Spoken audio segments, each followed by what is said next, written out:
क्या आपने कभी एक पल के लिए बैठकर ये सोचा है कि वो सारी चिंता जो आपको अंदर से तोड़ रही है, वो चिंता जिस वजह से आप रातों को सो नहीं पाते, क्या वो सच में आपकी है?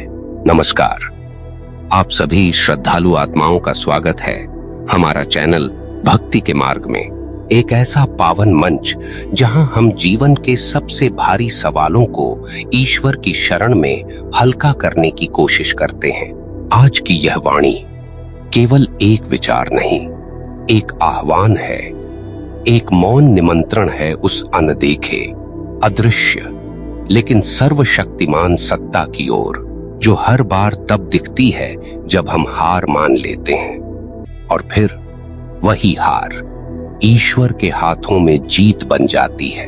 तो प्रिय आत्मा, इस पूरे संदेश को अंत तक देखिए, क्योंकि शायद आज वही बात कह दी जाएगी जो आपको भीतर से झकझोर दे, जो आपके मन के बोझ को उतार दे। दोस्तों, सारी चिंता ईश्वर को सौंप दें, सब ठीक हो जाएगा। अगर इस एक पंक्ति ने अभी तक आपके दिल को छुआ है तो बस एक छोटा सा कमेंट लिखिए, मैं ईश्वर में विश्वास रखता हूं। अब आइए आगे बढ़ते हैं उस अनुभव की ओर जो हमें जीवन के शोर से मौन की ओर ले जाएगा। हम मनुष्य हर समय किसी न किसी चिंता में उलझे रहते हैं। कल क्या होगा, कैसे होगा, ये ठीक होगा या नहीं, सब कुछ हमें जानना है। लेकिन क्या ये जानना हमारे वश में है? नहीं। हम जन्म लेते हैं, सांस लेते हैं, हंसते हैं, रोते हैं, लेकिन क्या इन सब का नियंत्रण हमारे पास है? नहीं। तो फिर हम इतनी चिंता क्यों करते हैं, जैसे पूरा संसार हमारी मुट्ठी में है? यही वह अहंग है जो हमें भगवान से दूर करता है। यही वह भ्रम है जो हमें हमारी आत्मा की गहराइयों से काट देता है।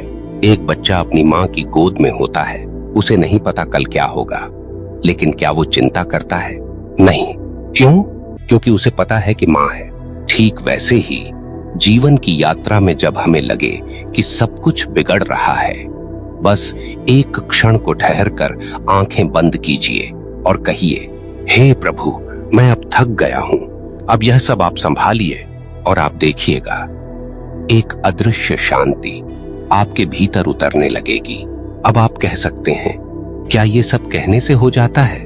तो उत्तर है हाँ, क्योंकि जहां मन समर्पित होता है वहीं परमात्मा उतरता है। समर्पण कोई कमजोरी नहीं है, ये वो शक्ति है जो हमारे छोटे से अस्तित्व को उस विराट सत्ता से जोड़ देती है, जहां चिंता की कोई जगह ही नहीं होती। हमारे शास्त्रों में कहा गया है, यत्र योगेश्वर कृष्णो यत्र पार्थो धनुर्धर तत्र श्रीर विजयो भूतिर ध्रुवा नीतिर्मतिर्मम। जहां ईश्वर है वहां विजय है, जहां विश्वास है वहां समाधान है।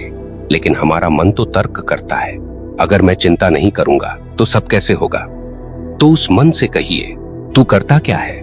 सच में सोचिए, जब कोई बीज धरती में बोया जाता है, क्या वो खुद को कहता है कि मुझे बड़ा होना है, मुझे पेड़ बनना है? नहीं, वो बस मिट्टी में समर्पण कर देता है और फिर प्रकृति अपना काम करती है। ठीक वैसे ही जब हम अपने जीवन को, अपनी परेशानियों को, अपने निर्णयों को ईश्वर के चरणों में रख देते हैं तो सब कुछ अपने आप ठीक होने लगता है। समस्या ये नहीं कि हमें रास्ता नहीं मिल रहा, समस्या ये है कि हम खुद ही हर रास्ते में अड़चन बनकर खड़े हैं। हम कहते हैं, भगवान मेरी सुनते नहीं, लेकिन क्या हम सुनते हैं उन्हें? हम अपने तर्क, अपने भय, अपनी बेचैनी में इतने उलझे हैं कि जब वह उत्तर देना भी चाहते हैं तो हम सुनने की स्थिति में नहीं होते। अगर आप किसी शांत सरोवर के तल में उतरना चाहें तो आपको ऊपर की लहरों को शांत करना होगा। ठीक वैसे ही जब आप भीतर की बेचैनी को शांत करेंगे तभी ईश्वर की वाणी सुनाई देगी। अब एक और सवाल, अगर हम चिंता नहीं करेंगे तो हम लापरवाह नहीं हो जाएंगे? नहीं। चिंता और उत्तरदायित्व में बहुत अंतर है। उत्तरदायित्व वो है जो आप पूरी श्रद्धा से करते हैं और फिर परिणाम की चिंता ईश्वर पर छोड़ देते हैं। चिंता वो है जो बिना किए भी आपको जलाती है और करके भी सुकून नहीं देती। बुद्ध ने कहा था, चिंता करना ऐसा है जैसे तुम जलती लकड़ी को पकड़े हुए हो। तुम सोचते हो मैं इसे जला रहा हूं, लेकिन असल में वो तुम्हें जला रही है। हमारी संस्कृति, हमारी भक्ति, हमारे वेद पुराण सभी एक ही बात कहते हैं, तू अपना काम कर, फल की चिंता मत कर। श्री कृष्ण ने भी अर्जुन से कहा, कर्म करो, फल की आकांक्षा मत रखो। लेकिन अर्जुन भी तो चिंतित था ना। हाँ, उसने भी कहा था, हे केशव, मेरे हाथ कांप रहे हैं, मन भ्रमित है, मैं युद्ध नहीं कर सकता। क्या श्री कृष्ण ने उसे युद्ध करने का आदेश दिया? नहीं, उन्होंने बस उसे सत्य दिखाया कि ये शरीर नाशवान है, आत्मा अमर है, तू साधन है, साध्य नहीं। बस यही समझ आ जाए तो जीवन से सारा बोझ उतर जाए। जब हम खुद को कर्ता मानते हैं तब हम चिंता करते हैं, जब हम खुद को ईश्वर का उपकरण मानते हैं तब हम भक्ति करते हैं। और भक्ति में चिंता नहीं होती, वहां केवल समर्पण होता है। ध्यान चेतना का यही मूल है, अपने भीतर उस चेतना को जगाना जो हर परिस्थिति में यह कह सके, जो होगा वह ईश्वर की इच्छा से होगा और वह शुभ ही होगा। जब आप अपने जीवन के सबसे कठिन मोड़ पर खड़े होते हैं, अकेले, टूटे हुए, हताश, तब अचानक मन पूछता है, क्या कोई है जो देख रहा है मुझे? और भीतर से एक धीमी सी आवाज आती है, मैं हूं। लेकिन हम उस आवाज को दबा देते हैं, क्योंकि हमें आदत है शोर में जीने की, हमें आदत है खुद को ईश्वर से बड़ा मानने की। हमें लगता है अगर मैं कोशिश करूंगा तो ही सब होगा, वरना कोई कुछ नहीं कर सकता। और इसी मैं की परछाई में छुपी होती है हमारी सारी चिंता। अब जरा सोचिए, आपने कितनी बार जिंदगी में योजना बनाई, लेकिन वो योजना बिल्कुल उल्टी दिशा में चली गई।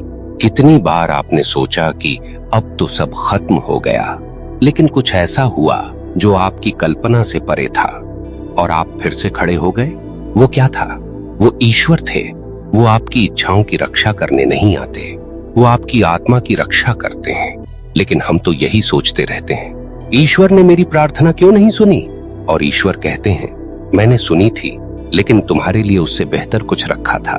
प्रिय आत्मा, चिंता करना छोड़ दीजिए, क्योंकि आप इस ब्रह्मांड में अकेले नहीं हैं। आपके दुख, आपकी थकान, आपके आंसू सब देखे जा रहे हैं। बस ईश्वर आपको तब तक थामे रहते हैं जब तक आप खुद को छोड़ नहीं देते। एक पल रुकिए और भीतर झांकिए, क्या आप सच में खुद को थामे हुए हैं, या आप उस अदृश्य शक्ति के भरोसे हैं जिसने अब तक आपको जिंदा रखा है? ईश्वर से डरिए मत, उन पर भरोसा कीजिए। वो कोई दंड देने वाली सत्ता नहीं है। वो माँ है जो जानती है कि उसके बच्चे कब रूठे हैं, कब थके हैं, कब सिर्फ एक आलिंगन चाहिए। लेकिन माँ तब तक आगे नहीं बढ़ती जब तक बच्चा खुद दौड़कर उसकी गोद में नहीं आता। हम भागते हैं दुनिया की तरफ, धन की तरफ, संबंधों की तरफ, और जिस क्षण हम थककर ईश्वर की तरफ लौटते हैं, उस क्षण चिंता का नाश होता है। हमें यह समझने की जरूरत है कि चिंता करना हमारी आत्मा को अशुद्ध करता है। क्यों? क्योंकि चिंता भविष्य पर आधारित होती है और भविष्य काल्पनिक होता है। ईश्वर वर्तमान में है, वो यही है, अभी हैं, इसी क्षण। और जब आप इस क्षण में उतरते हैं पूर्ण समर्पण के साथ, तब चमत्कार होते हैं। अब आप कहेंगे, मैंने बहुत विश्वास किया लेकिन कुछ बदला नहीं। तो मैं निवेदन करता हूं, क्या आपने सही अर्थों में समर्पण किया था या शर्तों के साथ सौदा किया था?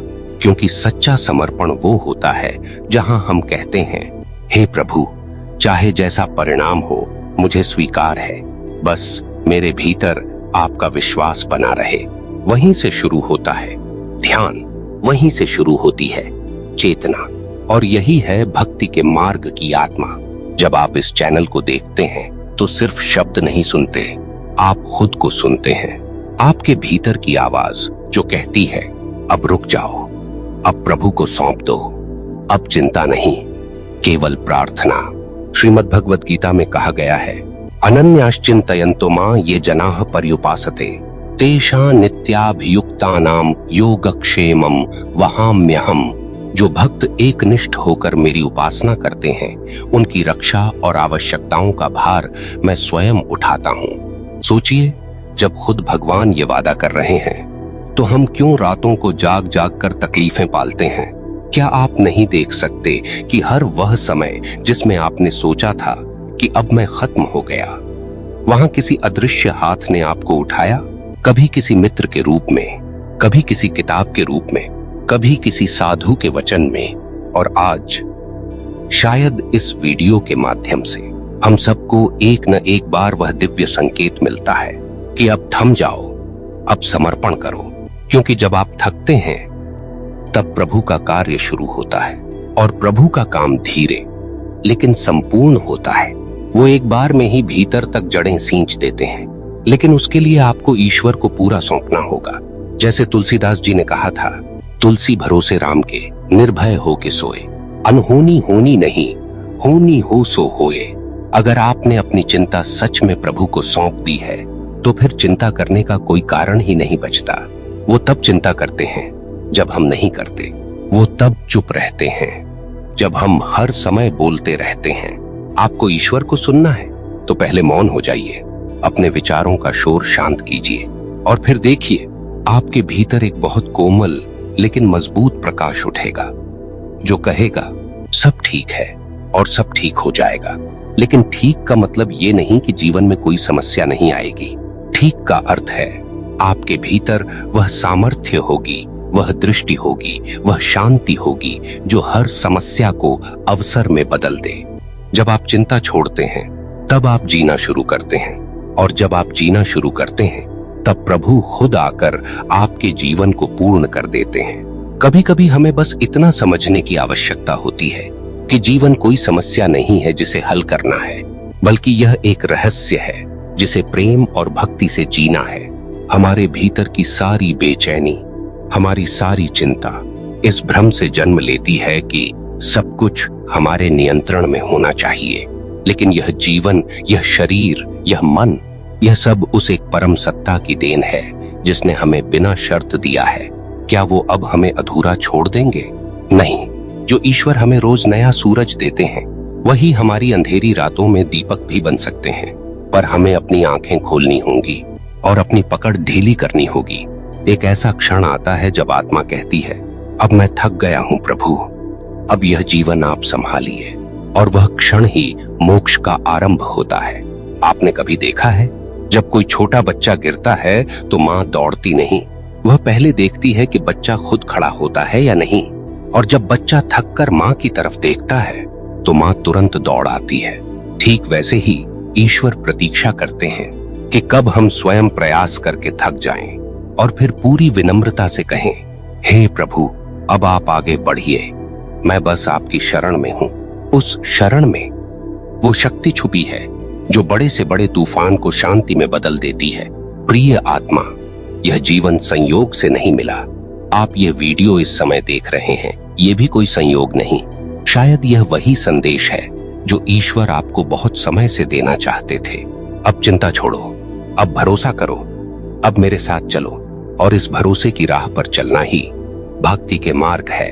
भक्ति कोई रस्म नहीं है, यह वह संपूर्ण समर्पण है जो कहता है, हे प्रभु आप जो भी करेंगे मुझे मंजूर है, क्योंकि मेरा हर कल आपके हाथों में है। अब आपको यह तय करना है कि आप और कितनी रातें रोकर गुजारेंगे और कब एक रात मौन में बैठकर यह कह देंगे, ईश्वर अब यह जीवन आपका है, मैं चिंता नहीं करूंगा क्योंकि आपने अब तक मुझे कभी नहीं छोड़ा। और उसी क्षण से आप ईश्वर को अनुभव करना शुरू करेंगे। अब तक आप उन्हें खोज रहे थे, अब आप उन्हें जीने लगेंगे, और यही वह बिंदु है जहां जीवन बदलता है। तो हे आत्मा, अगर यह वाणी आपके मन की सतह को नहीं बल्कि आत्मा की गहराइयों को स्पर्श कर गई हो तो इसे बस यहीं मत छोड़िए। इस वीडियो को अभी किसी एक ऐसे व्यक्ति तक पहुंचाइए जो इन दिनों चिंता में डूबा है, जिसे यह स्मरण करवाना जरूरी है कि वो अकेला नहीं है, प्रभु उसके साथ हैं। और कमेंट में केवल एक वाक्य लिख दीजिए, अब मेरी चिंता प्रभु की होगी। दोस्तों, हमारे चैनल भक्ति के मार्ग पर हम हर शब्द को एक प्रार्थना की तरह बोलते हैं, हर वाक्य को एक दीपक की तरह जलाते हैं और हर आत्मा को उस मार्ग पर लौटाने की कोशिश करते हैं जहां चिंता नहीं, केवल चित्त की शांति है।